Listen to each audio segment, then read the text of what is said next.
नमस्कार, मैं रामचंद्र खुंटिया और आप सुन रहे हैं सरस की रचित सफलता के शिखर पर ले जाने वाला ज्ञान आज के युवाओं के लिए विचार नियम फॉर यूथ और नियम वाक्य 5 की सवाल जवाब क्वेश्चंस एंड आंसर। आप हमारे चैनल पर नए हैं तो हमारे चैनल को सब्सक्राइब कीजिए और लाइक कीजिए, कमेंट्स कीजिए और शेयर कीजिए। और आप जैसे आपका दोस्त, फैमिली, रिलेटिव्स को बदलना चाहते हैं उनको हेल्प कीजिए। आइए नियम वाक्य 5 सवाल जवाब क्वेश्चंस एंड आंसर को तरफ बढ़ते हैं। सवाल 1, दिव्य योजना और नसीब इन दो शब्दों का अर्थ क्या एक ही है? जवाब, नहीं, दोनों शब्द का अर्थ बहुत अलग है।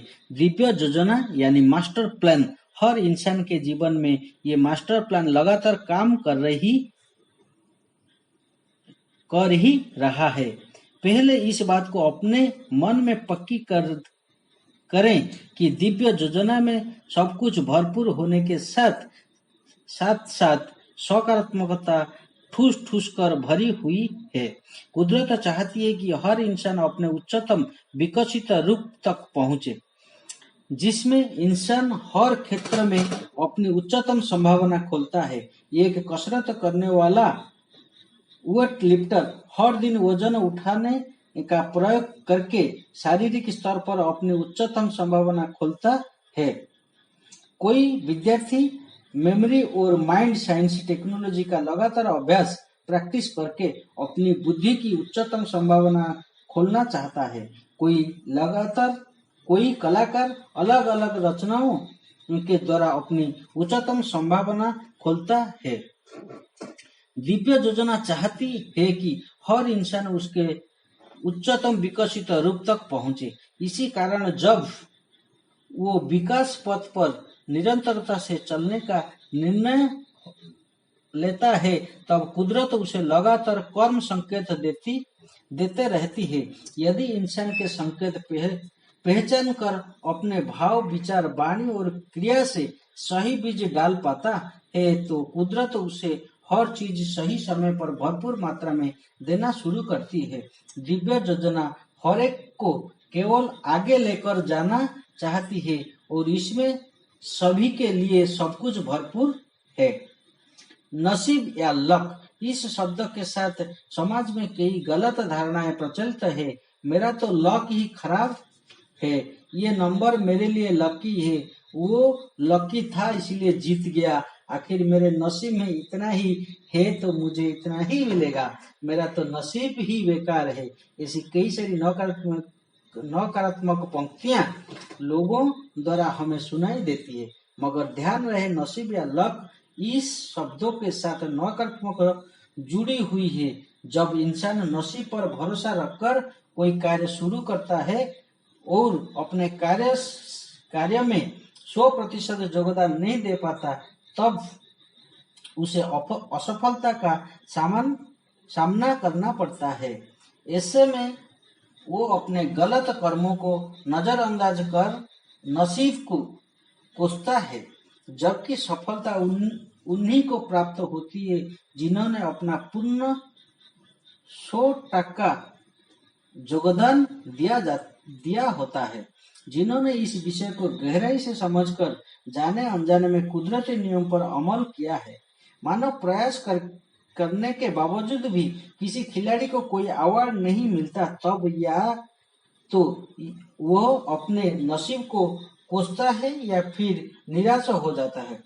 मगर जिसने दिव्य योजना का अर्थ समझा है वो कहेगा, कुदरत चाहती है कि मैं इस खेल में कुशल एक्सपर्ट बनूं और इसकी हर बारीकियों को समझूं। इस विचार के साथ वो खिलाड़ी अपने खेल में उच्चतम संभावना तक पहुंचता है और उसे अवार्ड भी मिलता है, जो कि उसके लिए बोनस है।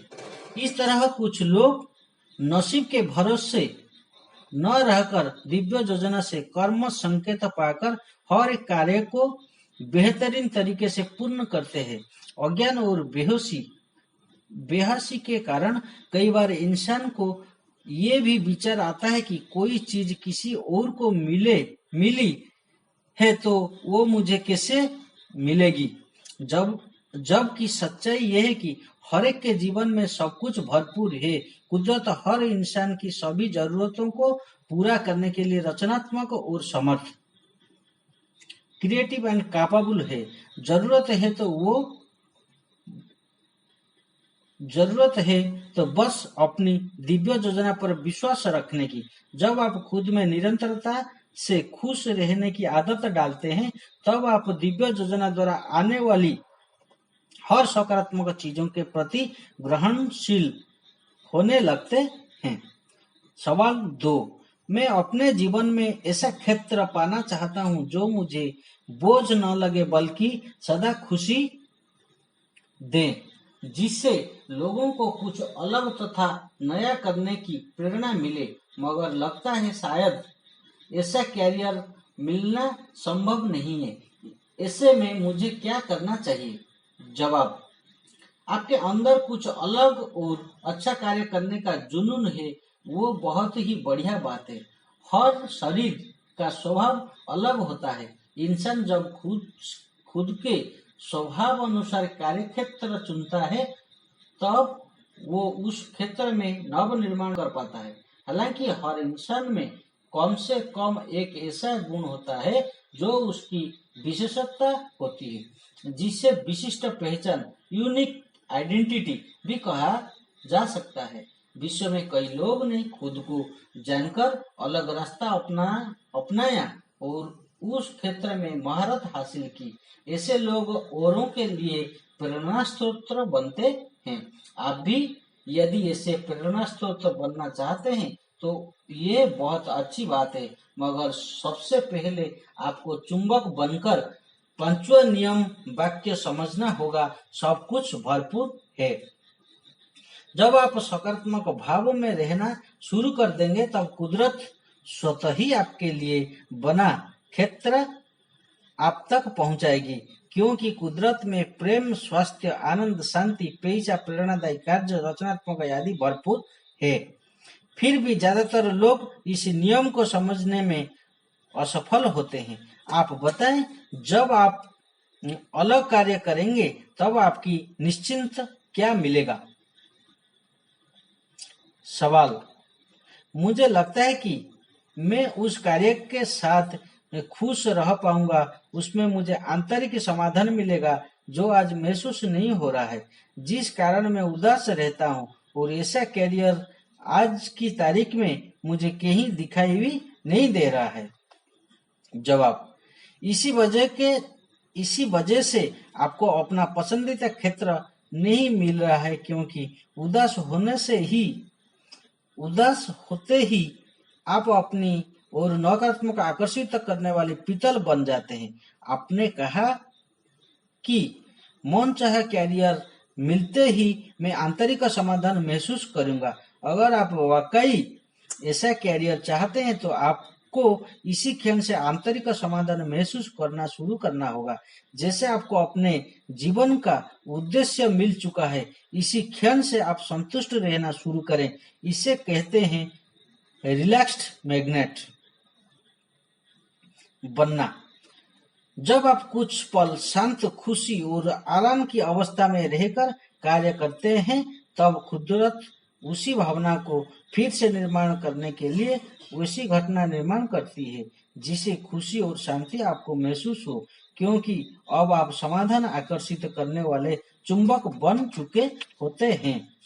यदि आप आगे चलकर कई लोगों की मदद करें, उन्हें प्रेरित करना चाहते हैं, तो पहले आपको प्रेरित और खुश होना होगा।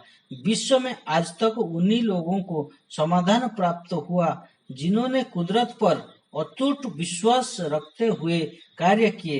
अतः आप खुद को यही सुझाव दे कि सब कुछ भरपूर है, प्रेम, पैसा, रचनात्मकता और प्रेरणादायी कार्य भी। इसी विचार के साथ आपके अंदर सकारात्मक भाव का प्रभाव बढ़ता जाएगा। इसी के साथ एक बात ध्यान में रखें, आपके विचार, भाव, वाणी और क्रिया में एक रूपता, एक निश्चिंत निरंतरता होनी चाहिए, वरना इंसान कुछ ही समय तक सकारात्मक विचार रख पाता है, फिर कुछ समय गुजरने के बाद परिणाम हासिल न होता देख वो अपनी प्रार्थना और उठाए गए कदम रोक देता है। वो सोचता है इतना कुछ करके भी कार्य पूरा नहीं हो रहा है, छोड़ो अब कुछ नहीं करते, जबकि उसे ये मालूम नहीं उसे जो चीज चाहिए थी वो उसके नजदीक आ रही थी। सिर्फ निरंतरता से सकारात्मकता न रखने के कारण नजदीक आई हुई चीज भी वापस दूर चली गई। अतः आप ऐसा कदापि न करें, बल्कि धीरज के साथ रुकें और आने वाले आश्चर्यों को देखें। Watch wait with wonder. सवाल, इसमें मुझे समझा कि विचार और भावना के स्तर पर मुझे निरंतरता से जो चीज चाहिए उसी का बीज बोता है, मगर मुझे क्रिया में क्या क्या करना होगा? जवाब, जब आप लगातार सब कुछ भरपूर है कि भावना में रहने लगते हैं, सब आप कुदरत के साथ ट्यून होने लगते हैं। समृद्धि यानी भरपूरता कुदरत का स्वभाव है और इंसान कुदरत का ही हिस्सा है। जैसे जैसे आप कुदरत के साथ तालमेल रखना शुरू करते हैं, वैसे ही आपको कुछ कर्म संकेत मिलते हैं जिन पर कार्य करना होगा। इसके अलावा क्रिया के स्तर पर आपको दो बातें करनी होगी। संकेत पहचाने, आइडेंटिफाई द इंडिकेशन। कुदरत द्वारा मिलने वाले कर्म संकेत को पहचानना सीखे। आपकी प्रार्थना पूरी करने के लिए कुदरत अलग अलग तरीकों से आपको संकेत देती है। जैसे आपको ऐसी पुस्तक मिल सकती है जिसमें आपकी समस्या का समाधान उपलब्ध हो। आपके जीवन में ऐसे लोग आएंगे जो पहले से ही इस रास्ते पर चले हो, या फिर आपको किसी सपने या गीत के द्वारा मार्गदर्शन मिल सकता है। आपने कभी ये भी अनुभव किया होगा कि दो लोग बातें कर रहे हैं और उनकी बातों में आपको अपने सवाल का जवाब मिल जाता है। कहने का अर्थ है, कुदरत आपको किसी भी तरीके से मार्गदर्शन दे सकती है। 2, जो चीज आप चाहते हैं उसे पाने में दूसरे की मदद करें। Help others to get the things you want. आपको जो चाहिए वो दूसरों को प्राप्त हो, इसलिए निमित्त बने। समझो आपकी किसी कठिन परीक्षा, टॉप एग्जाम में अच्छे मार्क्स पाने हैं, तो आप दूसरों को भी वो हासिल करने में मदद करें, न कि किसी को कुछ देने से रोके या आनाकानी करे। कुछ बच्चे ऐसे होते हैं जिनके पास अच्छी जानकारी या नोट्स होते हुए भी वो जानबूझकर अपने दोस्त को नहीं बताते। उन्हें लगता है ऐसा करके वो सबसे आगे बढ़ जाएंगे, मगर उन्हें ये मालूम नहीं कि कुछ चीजें लेने से नहीं देने से बढ़ती है। ज्ञान, प्रेम, आनंद, खुशी इत्यादि ऐसी चीजें जो देने से कभी भी कम नहीं होती, बल्कि कई गुना बढ़कर मिलती है। जब आप कोई चीज देने लगते हैं, तब आप उसी चीज के सोर्स बनते हैं, यानी वो चीज आपके पास है कि फीलिंग्स में रहते हैं। कुदरत इसी फीलिंग्स पर काम करती है। जब आप दूसरों को कोई चीज प्राप्त कराने में मदद करते हैं, तब कुदरत भी आपके सपनों को पूरा करने के लिए आपकी सहायता करती है।